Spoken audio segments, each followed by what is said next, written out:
What will happen in the short term and the long term? It's a question on a lot of our minds as hosts and as investors. And I'm going to break it down for you.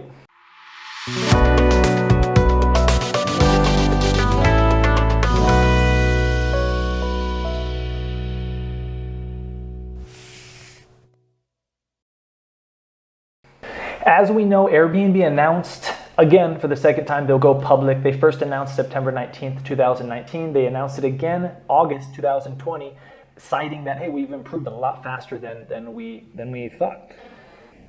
Now, I have waited so long to make a video because I was waiting for who would win the presidency in the US. That will change how Airbnb does in the short and the long term. As of today, it is Biden. Biden will be president.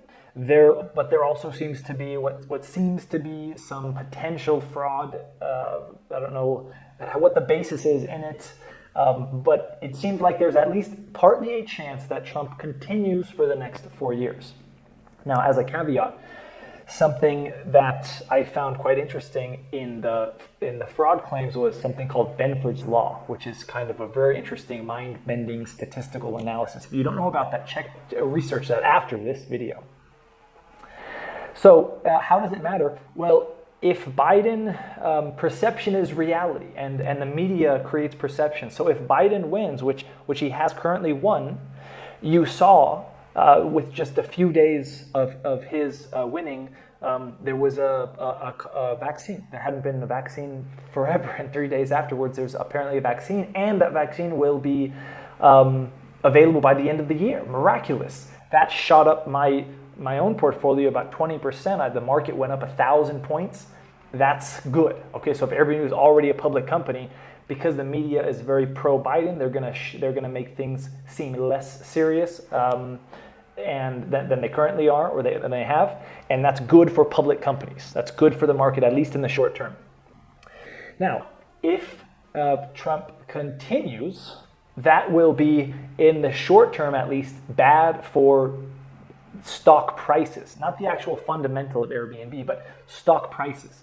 If in a few weeks' time Trump discovers that there is fraud and he continues, the stocks will probably go down. The media will turn up the volume on COVID, the seriousness of COVID.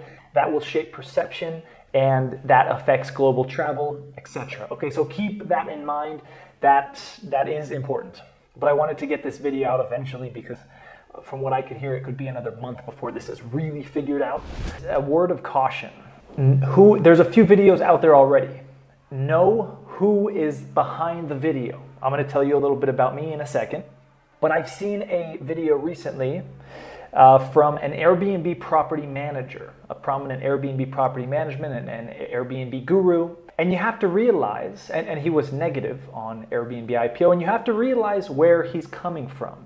He's coming from a little small sliver of Airbnb, the property management side, and not only that, the property management side in the United States of America. Okay, so his opinion is worth this much. Just keep that in mind.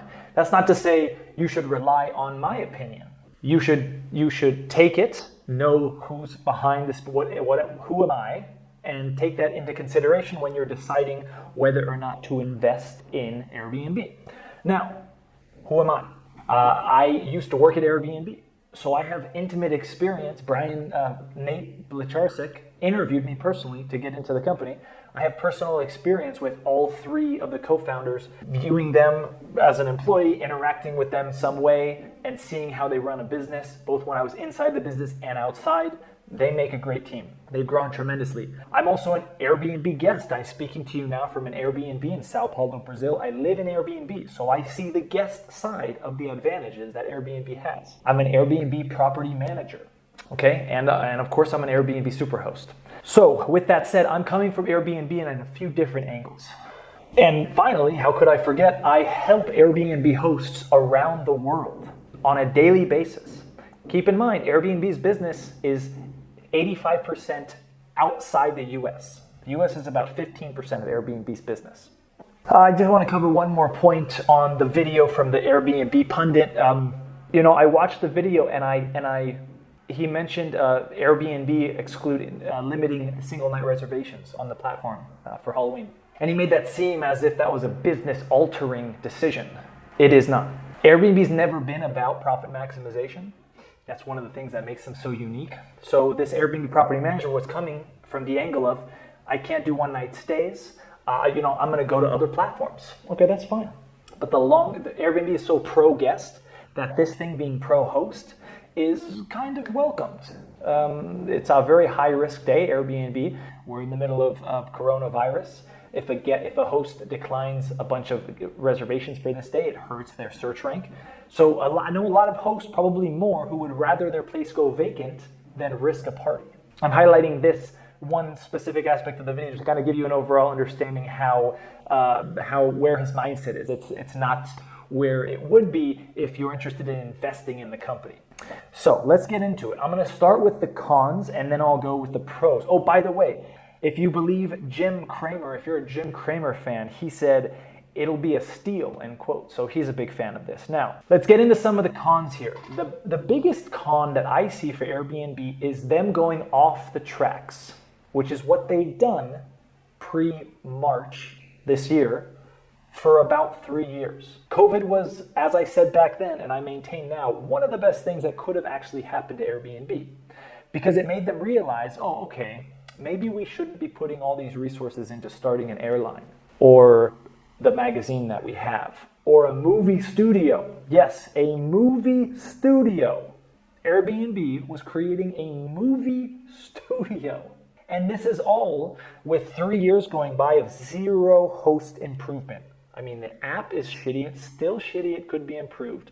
They finally have made some updates on the dashboard. That's the biggest potential area of misguidedness that could affect Airbnb significantly, is if they again go off the tracks and start making changes to the company without focusing and maintaining focus on the core of the business, which is the host. You gotta improve the host experience just as much as the guest experience. That's one of Airbnb's competitive advantages now.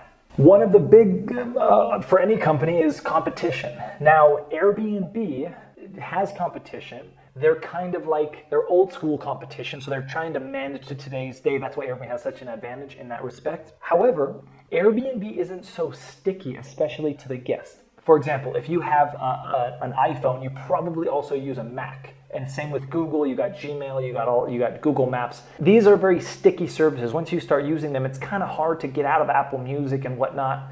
Airbnb as a guest, it's not hard at all to use the other services. Okay, the host is a little bit more difficult. It's a little bit more sticky with the reviews and whatnot, but not so much. It's really not hard at all. That's a potential, that's a con for the company in the long term.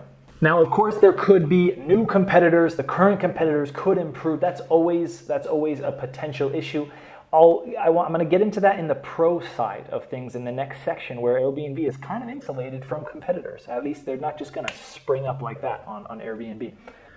You may not know up until now whether or not I am pro buying Airbnb stock or not. I am pro. In fact, I wrote a rather lengthy article on my personal blog, DANNYBOOBOO.com.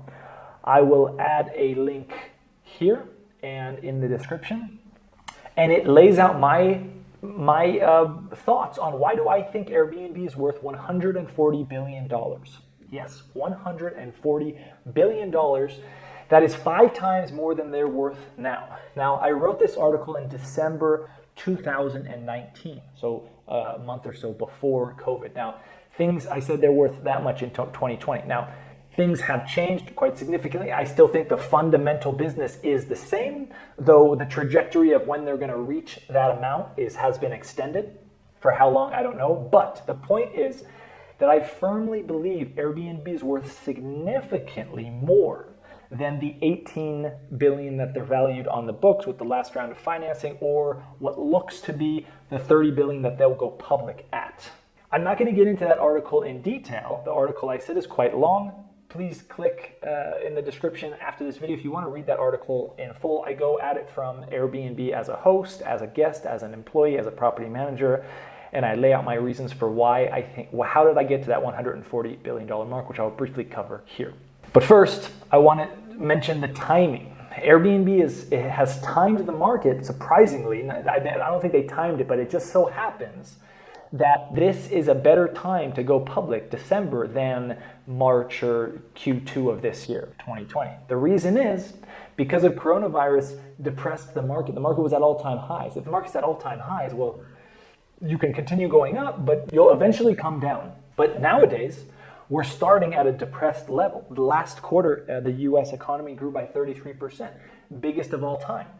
Now that's a little bit misleading because we're starting from such a low point. But what that does is, as a public company, Airbnb has basically guaranteed growth in addition to what they otherwise would have seen, because Airbnb's profits are starting from such a lower point this year. So next year, it's almost guaranteed that they'll make profit, but they'll grow the company, but then they'll grow it more because of what happened in 2020. Does that make sense? If not, hit me up in the comments. I'll meet you guys down there. So the perception is that Airbnb is growing really, really big. The perception is the US economy is growing at 33%. Amazing. The reality, if you dig down a little bit, is the economy is just growing by so much because they were starting from a low point. Same with Airbnb. They're going to, in the future, when they release quarterly and yearly statements, they're going to be growing so much, but only because they started from such a depressed level in 2020.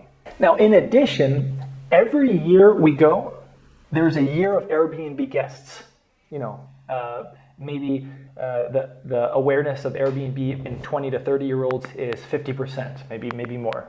Maybe the awareness from 15 to 20-year-olds, the awareness is 75%. But as the years go on, if Airbnb continues as a company, the awareness of Airbnb will go from 70 to 80 to 90 to nearly 100%. Here in Sao Paulo, I'm looking at, as I often do in cities, I want to get a feel for the real estate. I went and I visited some brand new apartment buildings. And they mentioned to me without prompting Airbnb. So here in Sao Paulo, Brazil, they mentioned to me that something about Airbnb. Airbnb is allowed here. And it's a new project. So imagine that. Nowadays, Airbnb is being mentioned, not to mention Airbnb is now a verb.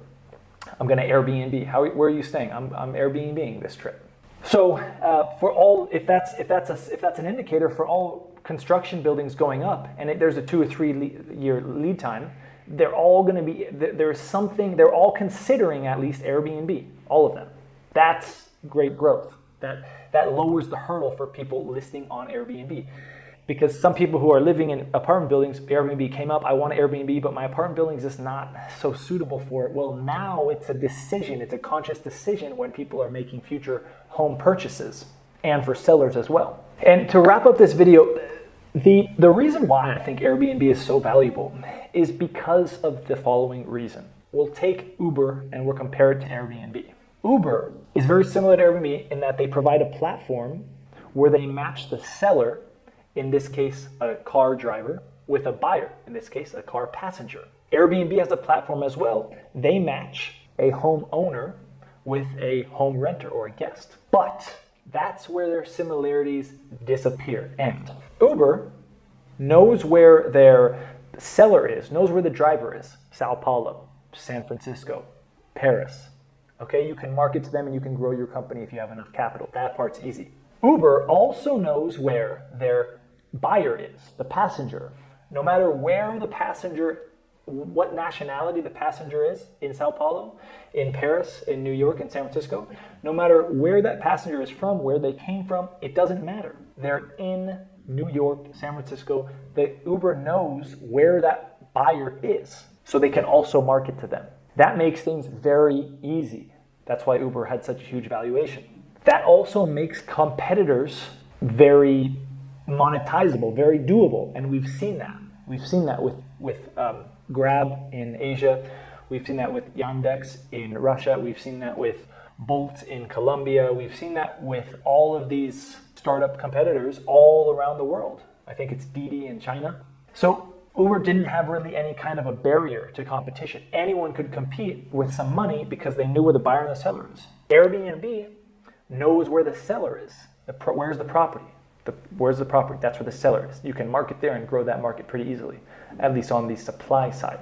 On the demand side, who's the buyer, the guest? Well, some cities do have trends. We know that guests coming to this city come typically from, we know guests coming from New York, a lot of them come from Paris and London. You know, we know that a lot of people coming to Sao Paulo, Brazil, are coming from Paraguay and Colombia and Argentina. So they kind of know that, but you can already see that's 3 countries.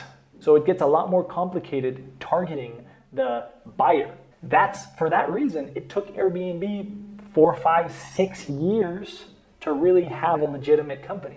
If you haven't seen their startup story, I recommend highly that you watch it. It's quite incredible. From 2007 to kind of when I joined the company in 2013, even in 2013, 14, 15, the awareness of Airbnb in the US was 6%. It means no one knew about it. I mean, I was in San Francisco where Airbnb was located, and I would talk to people my age or younger who would seemingly know about Airbnb, and they're like, Airbnb what? This was in 2015, okay? So that tells you how much potential growth there is in the future for this company. Okay, so for those reasons, Airbnb really has a stronghold on the market. If they continue delivering a positive experience for the host and the guest, and again, I know there's a lot of complaints both from the host and the guest, but I can tell you quite assuredly, as a traveler interacting with a lot of Airbnb guests and helping Airbnb hosts around the world on a daily basis, I've helped hosts in more than 56 countries now. Airbnb is overwhelmingly positively received. It's the negative experiences that get the clicks and the attention and get covered on news. But overwhelmingly below the surface, Airbnb is very highly regarded. And additionally, one more thing is that the company itself is very well received in the media. In today's world, how Airbnb, the company, Brian Chesky, deals with layoffs, deals with promoting certain political ideologies, or they're big on LGBT. They're a very politically correct company. Now, personally, I think they should stay out of the political game, but the media they receive Airbnb very well, specifically how Brian Chesky laid off the employees. I think it was a very rare instance to see such hospitality in laying off these employees in such a rough time. That's another thing going for them. So, as a prior employee, I should mention this, I do own stock in Airbnb. As an early employee, I was granted stock options, which I purchased upon leaving the company. And so I am you can consider me an investor in Airbnb. I do have stock. When they go public, I will own a certain number of shares of Airbnb. But I hope for the reasons in this video, you can understand where I'm coming from. It can piece in another piece to the puzzle in your mind. And if you're thinking about investing in Airbnb, hit me up in the comments. I'll meet you there. Okay, and finally, I want to give a shout out to my own website. If you want to have some more information, go to optimizemybnb.com. Additionally, I have the best-selling and most highlighted, most reviewed book for Airbnb hosts called Optimize Your BNB. That's available on Amazon and a bunch of other places. Link to the website will be here, and I'll also provide it in the description. Again, I want to meet you in the comments. Let's have a discussion about where Airbnb will go public at, and in the short and long term, how well are they going to do? I'll see you in the comments. Happy hosting.